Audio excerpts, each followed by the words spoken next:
Hi everyone, welcome back to another episode of my vlog. It's time for me to do my top 10 games of 2020.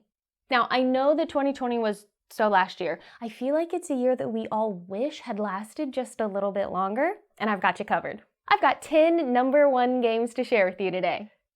How is that possible? How can you have 10 number ones? That's easy. I just sorted all of the games from 2020 into 10 different categories, and each game on my list is top game in its own category. First, some caveats. Okay, most people take this moment to remind you that everything's subjective and the list is their own personal taste. Take it with a grain of salt. But the caveat for this is that is not true here. This is a definitive list based on inarguable data. Board Game Geek lists 5,000 games as having been released in 2020, with 585 of those games actually being ranked. Of those games, I've played 30 of them. So you can see I've been pretty thorough. First, let's start off with the honorable mention, which, yes, is a sneaky way to get an 11th game onto the list, which, yes, is better for the algorithm, I think. I hope it's better for the algorithm. How does the algorithm work? I wish I understood the algorithm. My honorable mention is Forgotten Waters. Now, I haven't actually played Forgotten Waters, but I did look at a lot of Instagram photos of it. 10 out of 10 game of the year. I hadn't left a review for it on Board Game Geek.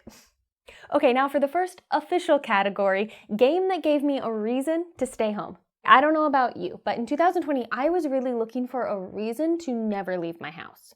And the game that did that for me is Santa Monica from AEG. So the real Santa Monica is about 40 minutes to 3 hours away from my house, depending on traffic. But with this game, I never need to get on the 405 again. Check it out. I'm on the beach. I'm on the boardwalk. I'm buying souvenirs. I'm getting a t-shirt. Someone's yelling at me about sunglasses. I'm winning this volleyball game. Look, I found a sand dollar. Lucky. The next category is a game that inspires me. Now, this is a game that when I play it, it makes me want to express my own creativity. And for 2020, that game is Fort, a playground battle of pizza, popularity, and true expression of one's deepest emotions. I made that. God, it's good. Feels good to get it out. The next category on the list is biggest game of the year. And that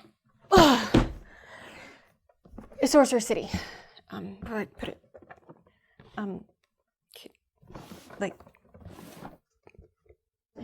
Okay. Yeah. That's good.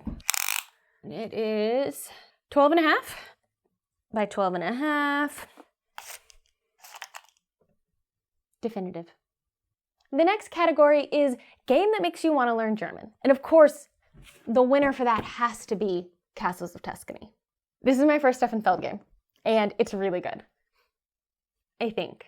I don't actually speak German, so I can't read the rule book, but the best I can tell is in the Castles of Tuscany, you're trying to get into the Castle of Tuscany. Now, to do that, you have to get past this lion, and he's going to give you 3 riddles, and if you can answer the 3 riddles correctly, he'll let you into the castle, and you win.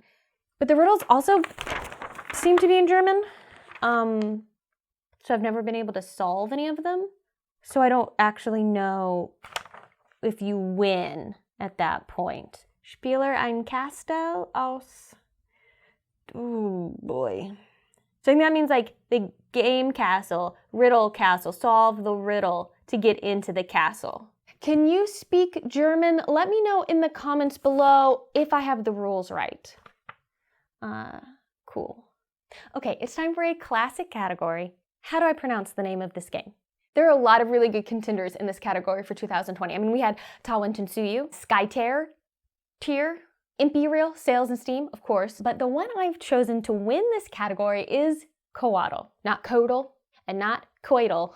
That is a different game. Coatl is a beautiful game of making feathered snakes and crushing your competition so hard that you get all like riled up, and then you want to play the game of Coatl, if you know what I mean. Sorry. Just make sure your Coatl's consensual, of course. That's actually really important. There's no joke here for that. That's just talk about it. Consent is important. The next category is games that trick you into feeling nice. Let me introduce you to Calico. This game makes me feel like this. I don't know. But then you convince a cat to come over to your quilt and you feel like this.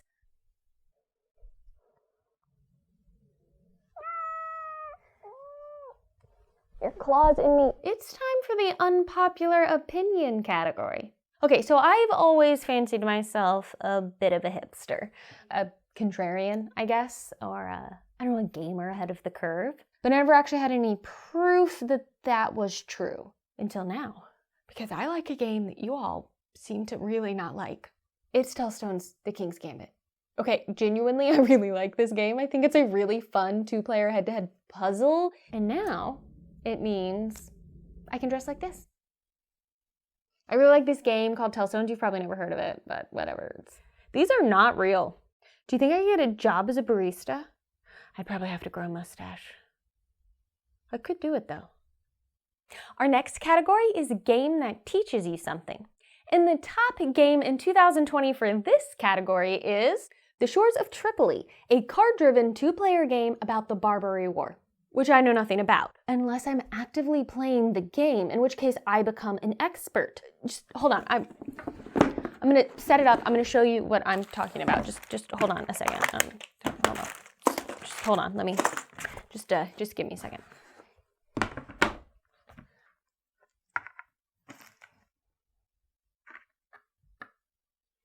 Did you know there were 2 Barbary Wars, the second of which lasted only 3 days from June 16th to June 19th, 1815?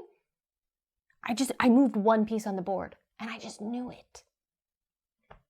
This next game tops the category game I lost real bad.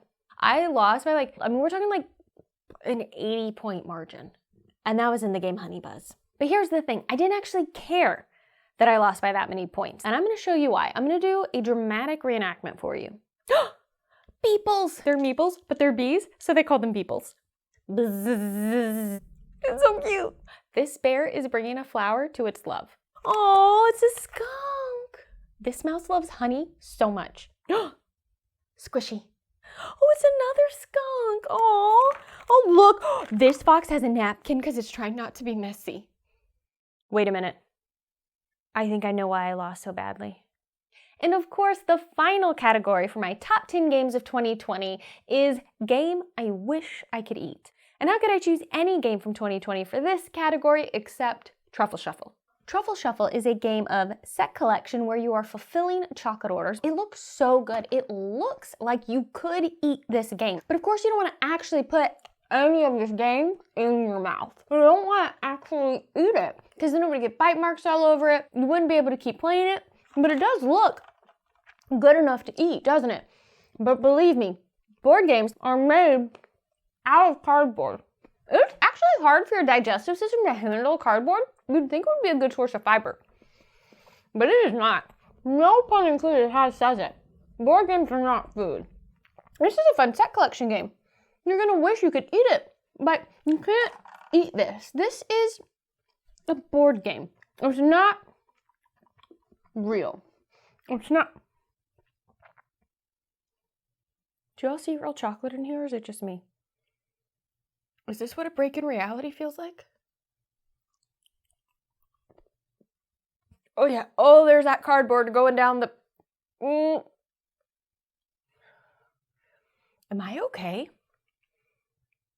And that's it, my top 10 games of 2020. What games would you have put at the top of all of these categories? Let me know in the comments below. This first episode of Things Get Dicey in 2021 is sponsored by my patrons. I really appreciate everyone who supports the show. If you're interested in joining in and supporting the show, head over to patreon.com/thingsgetdicey, where you can actually find my actual top 10 games of 2020 list that I've posted there for my patrons, and other interesting things, mostly just the joy of supporting board game comedy. I don't have a good joke for ending this. Should it just cut off in the middle of me